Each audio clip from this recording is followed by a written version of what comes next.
جی عزیز طالبات، second year اسلامیات elective میں ہم ڈسکس کر رہے تھے سورہ بقرہ کی آیت نمبر 33 تک ہم ڈسکس کر چکے ہیں۔ تو کہا وَإِذْ قُلْنَا لِلْمَلَائِكَةِ اسْجُدُوا لِآدَمَ، کہ جب آدم علیہ السلام کو سجدہ کرنے کا حکم دیا فرشتوں کو تو انہوں نے سجدہ کر دیا سوائے ابلیس کے، الا ابلیس ابا واستکبر، کہ ابلیس جو ہے اس نے تکبر کیا، غرور کیا اور انکار کر دیا۔ ابلیس جو ہے یہ ایک الگ مخلوق تھا، فرشتہ نہیں تھا، ایک جن تھا جس نے اپنی سرکشی کا اظہار کیا۔ یہ چونکہ مٹی سے نہیں بنا تھا، آگ سے بنا تھا، آگ کی فطرت ہے اوپر کو اٹھنا، مٹی کی فطرت ہے نیچے بیٹھنا، تو اپنی دانست میں اس نے کہا ایک جو اوپر والی چیز ہے وہ نیچے بیٹھنے والی چیز جو ہے اس سے افضل ہے، تو اس کو کیوں کر سجدہ کرتا ہے۔ یہاں جو بات سمجھنے کی ہے مین، ہم شیطان کے حوالے سے بھی اور انسانوں کے حوالے سے بھی، کہ شیطان یہ بات سمجھنے میں ناکام رہا کہ حکم کس کا ہے۔ ٹھیک ہے، اللہ تعالیٰ نے جب کہا فسجدوا، تو وہ سجدہ اللہ نے کرنے کا کہا تھا۔ اب آگے انسان ہو یا کوئی بھی چیز، تو اصل اہمیت جو ہے حکم کی ہوتی ہے۔ اللہ جب حکم دیتا ہے تو اس کے سامنے اپنی گردن جھکا دینی چاہیے۔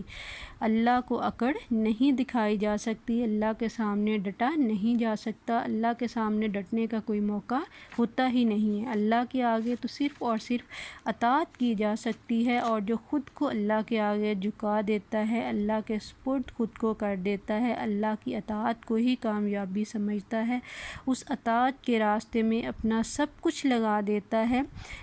تو آٹومیٹکلی کامیابی اس کا مقدر بنتی ہے۔ یہاں جو ابا واستکبر یعنی ابلیس نے انکار کیا، تو عذر و تکبر یہاں جو ہے وہ اس چیز کو پکڑے ہوا تھا کہ فرشتے جو ہیں انہوں نے تو سجدہ کر دیا، یہ ان کی فطرت میں ہے۔ اب مجھے چونکہ اللہ نے اختیار دیا اور الگ قسم کی مخلوق بھی تھا، لیکن یہ اختیار ہی اصل میں ذمہ داری ہے جس میں اللہ کا امتحان مقصود ہوتا ہے۔ تو اگر اختیار دیا ہے جس کو، اگر وہ اللہ کے حکم کے سامنے ڈٹ گیا، حکم کو ماننے سے انکار کر دیا، تو اس نے اللہ کی حکم عدولی کی۔ اس کے اپوزٹ پھر ہم آگے دیکھتے ہیں، یہ شیطان کا رد عمل تھا، تو انسان ہے تو اس کا رد عمل کیا دکھایا گیا۔ ٹھیک ہے، تو اب حضرت آدم علیہ السلام نے کیا کیا، غلطی کی، لیکن غلطی کرنے کے بعد انہوں نے حکم عدولی تو کر بیٹھے، اس کے ساتھ ہی انہوں نے اللہ سے معافی بھی مانگی۔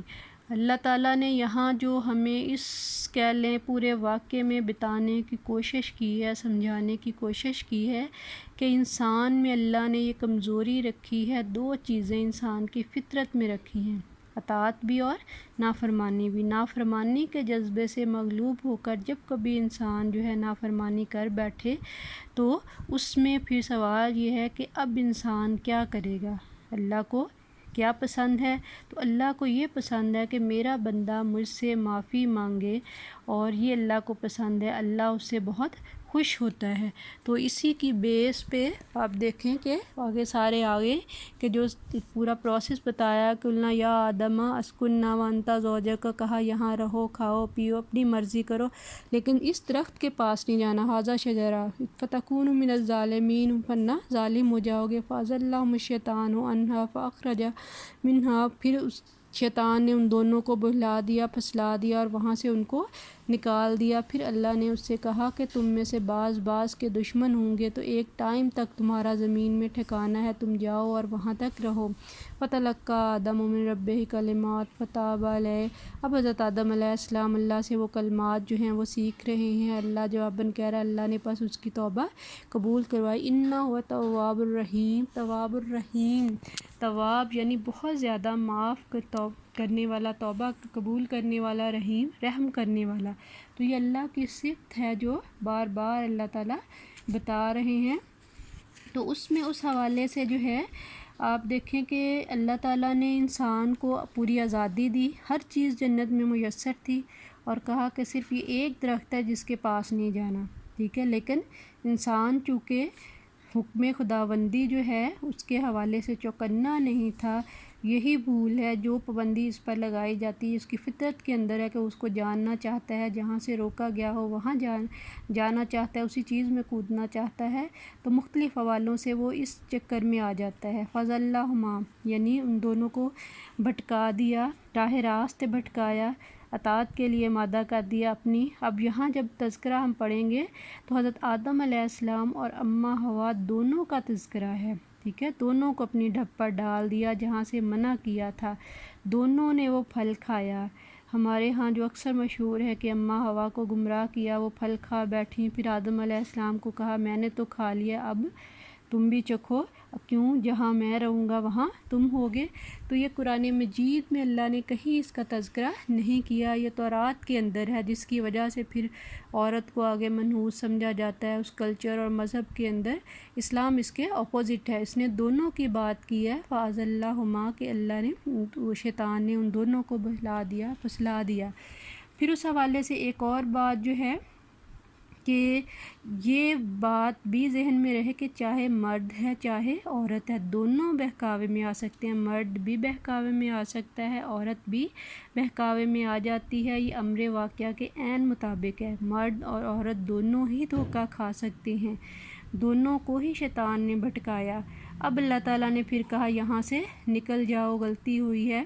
تو اس میں اللہ نے کہا زمین میں تمہارا قیام عارضی ہوگا۔ اب ہم اس واقعے سے اس کا مشاہدہ بھی کر سکتے ہیں کہ یہ جو آ رہا ہے وہ سب جا بھی رہا ہے، یہاں سے کسی کو یہاں دوام حاصل نہیں ہے۔ ایک متعین مدت تک اللہ نے زمین کے اندر تمام انسانوں کے لیے بنیادی انسانی ضرورتوں کے لیے سامان رکھ دیا ہے، جیسے جیسے یہ بنیادی ضرورتیں پوری ہوتی ہیں تو وہ سارے انسانوں کا حق ہے، کسی خاص طبقے یا خاص گروہ کا نہیں ہے کہ وہ زمین کے وسائل پر قابض ہوں اور عام انسانوں کو جینے کی صلاحیت سے محروم کر دیں۔ تو اللہ تعالیٰ نے جو یہاں پر ہمیں بھیجا ہے تو وہ سارے کا سارا اس وجہ سے ہے کہ ایک سسٹم آئے، ایک سسٹم کے تھرو وہ چیزیں انسان یہاں سے پک کرے۔ پھر فَتَلَقَّىٰ آدَمَ یہ والے صورت نراف میں ڈیٹیل میں اللہ تعالیٰ نے دی ہے، آدم علیہ السلام کی دعا کے کچھ کلمات سیکھے، تو اس حوالے سے اب وہ ریاکشن آ رہا ہے، رَبَّنَا ظَلَمْنَا أَنفُسَنَا وَإِن لَّمْ تَغْفِرْ لَنَا وَتَرْحَمْنَا لَنَكُونَنَّ مِنَ الْخَاسِرِينَ کہ ہم نے اپنے اوپر بڑا ظلم کیا ہے، ہم اگر تمہاری اطاعت نہیں کر سکے، اگر ہمارے حق میں تم نے رحم نہ کیا تو خسارہ پانے والوں میں ہوگے۔ تو لالچ میں کیونکہ آ کے غیبی اختیارات جو ہیں دوسروں کے، اس میں انسان آ جاتا ہے، تو یہ انسان کی مجبوری ہے کہ مجبوری کے لالچ میں انسان نافرمانی بیٹھے۔ اصل اللہ بات کیا بتانا چاہ رہا ہے، انسان جب نافرمانی کر لیتا ہے تو نافرمانی کرنے کے بعد اس پر ڈٹ جانا، اڑ جانا، یہ اللہ کو پسند نہیں، یہ سرکشی ہے۔ سرکشی جو ہے اس کی جگہ کیا ہے، نافرمانی کے بعد اگر یہ احساس آ جائے توبہ کا، ندامت کا، تو اللہ تعالیٰ معاف کر دیتا ہے اور اللہ تعالیٰ وہاں سے نکال دیتا ہے، رجوع کرنے کا کہتا ہے، جو اللہ کی طرف رجوع کرتا ہے تو وہ خسارے سے نکل آتا ہے، انجام بد سے بچ جاتا ہے۔ تو اللہ تعالیٰ نے بار بار حدیث میں بھی ہم دیکھتے ہیں، قرآن پاک میں بھی دیکھتے ہیں کیسے تذکیہ کیا کہ بندہ میری طرف ایک قدم آتا ہے تو اللہ اس کی طرف 10 قدم آتا ہے۔ یہ اللہ کا تمثیلی انداز ہے کہ اللہ کی اطاعت بخشش اتنی وسیع ہے کہ بندے جب اس پہ سر جھکاتے ہیں تو اللہ تعالیٰ بھی اپنے رحمت مہربانیاں ان پر کرتا ہے۔ تو اللہ کے سامنے ہم چاہیے کہ سر جھکائیں، اسی کے سامنے ہاتھ پھیلائیں، اسی سے توقع رکھیں، اسی سے امید رکھیں، تو اللہ تعالیٰ کو ہی راضی کرنے کی کوشش کریں، کیوں اللہ رب العالمین ہے۔ باقی انشاءاللہ ہم نیکسٹ لیکچر میں ڈسکس کرتے ہیں۔